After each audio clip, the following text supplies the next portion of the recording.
गुरु ने जो मंत्र दिया हो, जो माला दी हो, या आपका इष्ट देव कोई भी हो, आपका इष्ट देव कोई भी हो, आप किसी की भी माला जप रहे हैं, किसी का भी मंत्र जप रहे हैं, किसी का भी स्मरण कर रहे हैं, पर सबसे पहला अगर मंत्र जपने से भी पहले अगर मूलता दी जाती है, मंत्र जपने के पहले भी अगर कहा जाता है तो यही कहा जाता है कि सबसे पहले अगर आप कोई मंत्र जप रहे हो, मंत्र का स्मरण कर रहे हो, तो पहले पंचाक्षर मंत्र का स्मरण करिए। कौन से मंत्र का? पंचाक्षर मंत्र। पंचाक्षर मंत्र कौन सा है? नमः शिवाय। कौन सा मंत्र है? नमः शिवाय।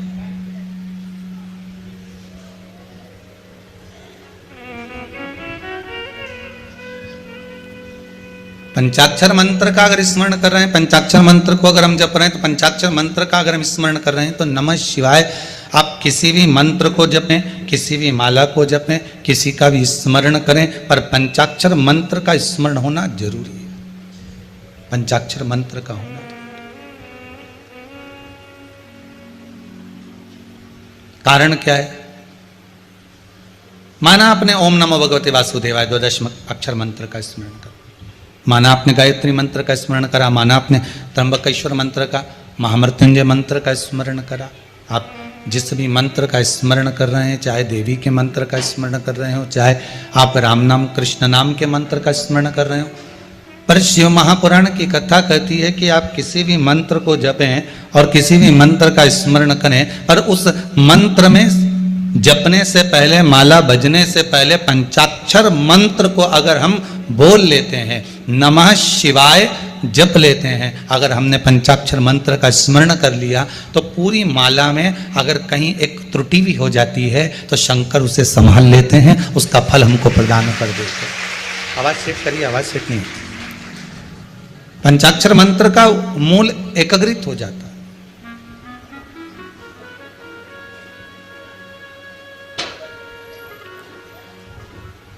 पंचाक्षर मंत्र की मूलता हमारे सारे दोषों को समाप्त कर देती है। अगर आप पंचाक्षर मंत्र का एक स्मरण कर कर किसी भी मंत्र को जप रहे,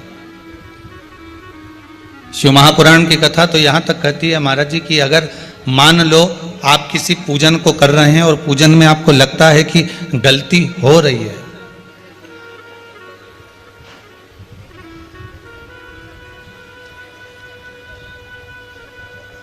मान लो अगर आपके पूजन में, आपके विधान में, आपके स्मरण में अगर कोई गलती हो भी रही है, तो मालूम यहाँ शिव महापुराण की कथा कहती है कि नमः शिवाय बोल लेने पर वो गलती समाप्त हो जाती है। एक बात हमेशा याद रखिए, मान लो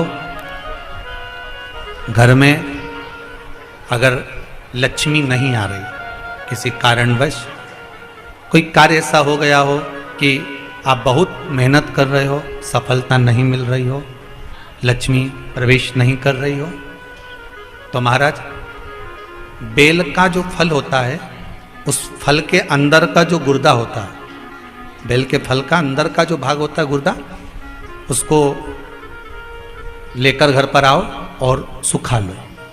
सुखाने के बाद उसको जलाओ, जलाकर उसकी भस्म तैयार करो। उस भस्म को अच्छा बढ़िया पीस लो, पीस कर कपड़े से छान लो महाराज। उसको छान कर जब आप शंकर भगवान का पूजन करने के लिए शिव मंदिर में जाएं महाराज,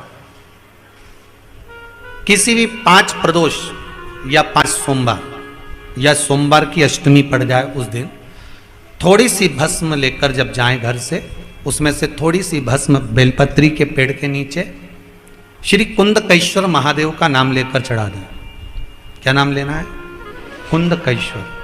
उसी में से थोड़ी सी भस्म जो बेलपत्री के वृक्ष के नीचे आपने चढ़ाई या बेलपत्री के वृक्ष की जड़ में चढ़ाई, उसको लेकर आओ और वही वृक्ष माता पार्वती का नाम लेकर भगवान शंकर के ऊपर चढ़ा दो और अपनी मनोकामना कर कर 1 लोटा पानी शिव पर समर्पित कर दो। चुटकी भर बस, ज्यादा नहीं, मात्र चुटकी भर। 5 प्रदोष भी पूरे नहीं होंगे और बाबा चाहेगा कि आपका जो लक्ष्मी रुकी हुई है या व्यापार नहीं चल रहा या कार्य नहीं हो रहा, तो बाबा उसको एक प्रदोष, दो प्रदोष करोगे, तीसरे प्रदोष में तो बाबा धक्का लगा ही देगा, कैसे ही लगाएगा वो लगा। शंकर भगवान को भस्म अति प्रिय है। बेलपत्री किसका प्रतीक है? माता पार्वती। जब मां जगत जननी जगदम्बा, आप लोगों ने अभी नवरात्रे गए हैं तो नवरात्रे में दर्शन किया होगा, माता का जहां यज्ञ होता है, सप्तसती से यज्ञ हो, चाहे मां अंबे जगदम्बा का जो यज्ञ होता है, उसमें बेले के फल की भी आहुति लगती है।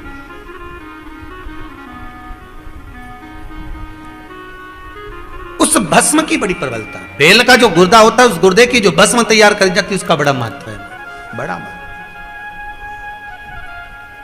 हम तो यहां तक कहेंगे, देसी गाय का घी हो, कौन सी गाय का?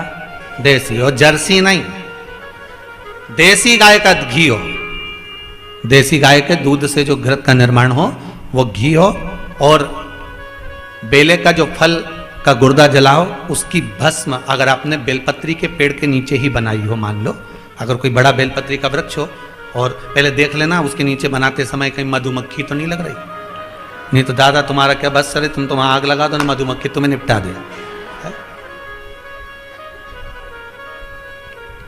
हो जाता है। एक बार हमारे वो कार्यकर्ता ना बंटी जी, तो वो उनके परिवार के साथ में कहीं पिकनिक मनाने गए, और पिकनिक मनाने गए तो बढ़िया उन्होंने वहाँ पेड़ के नीचे कंडा जलाया बाटी सेकने के लिए।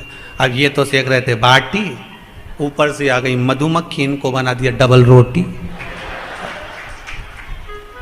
सब पड़े हॉस्पिटल में। तो खबर मिली, हम लोग कथा में थे कि साहब ऐसा ऐसा हो गया।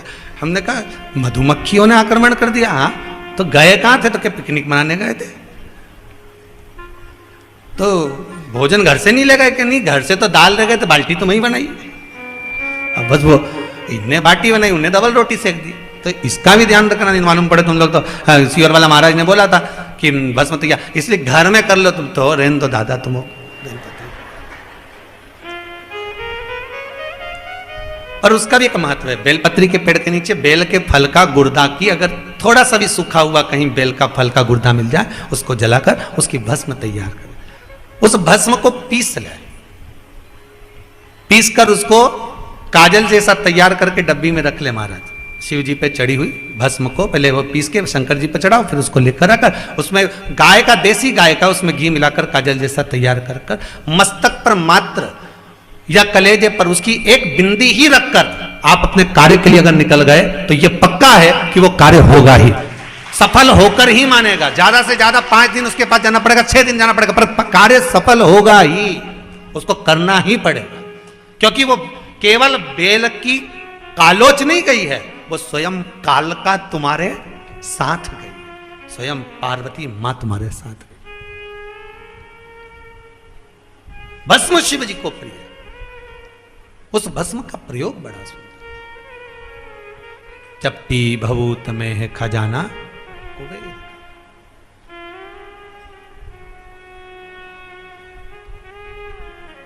शंकर भगवान का अनुमोदन स्मरण शिव महापुराण की कथा कहती सुख देने वाला। कभी कभी भगवान का अगर स्नान कराने जा रहे हो शिव मंदिर में, या अपने घर पर भी आप शंकर जी का स्मरण कर रहे हो, प्रयास करा करो कभी कभी बाजार में से चंदन अगर मिल जाए लाल तो अच्छी बात है, नहीं मिले तो बेलपत्री की जो तुम डंडी और फेंक देते हो पत्ती तोड़कर, उसी डंडी को सुखा लीजिए और उसको पत्थर पे घिसकर उसका चंदन बनाकर पानी में मिलाकर शंकर जी को चढ़ा दीजिए। कोई विशेष कार्य के लिए बता रहे हैं, जब बहुत विशेष कार्य, बच्चा एग्जाम देने बैठ रहा है या जॉब के लिए जा रहा है और नहीं हो रहा काम, तो उस बेटे से कह रहे ये डंडी को घिस, बेलपत्री की जड़ को घिस और इसको घिसकर इसको पानी में मिला और पानी शंकर को चढ़ा। जब शिव और शक्ति का मिलन होगा तो तेरा काम भी वो शिव शक्ति पूर्ण कर ही देगा।